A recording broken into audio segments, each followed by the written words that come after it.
Now, police in Isiolo have denied culpability in the death of a 39-year-old man who succumbed to injuries on Saturday after a violent scuffle pitting him and police officers. The officers had gone to arrest the deceased, identified as Patrick Gitonga, following accusations that he had threatened to kill someone. According to the Isiolo Sub-County Police Commander Moses Owiti, Gitonga turned violent, resisting lawful arrest and hit one police officer on the head with a stone, making him fall down unconscious. According to Owiti, the suspect is said to have overpowered the police officers, who raised an alarm, prompting members of the public to come to their aid. The members of public reportedly used necessary reasonable force to arrest him and hand him over to the police officers.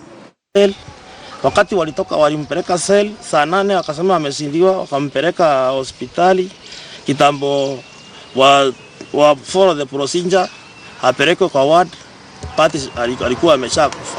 Ni mtu ambaye hakuwa na hatia, na kama angekuwa na hatia ama kama iko kosa alikuwa amefanya, hangestahili kumuua, alikuwa anastahili kumchika, wampeleke kotini ashtakiwe.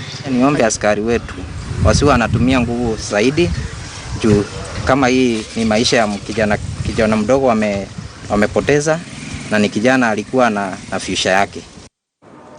Now, Nakuru Governor Lee Kenyanjui has vowed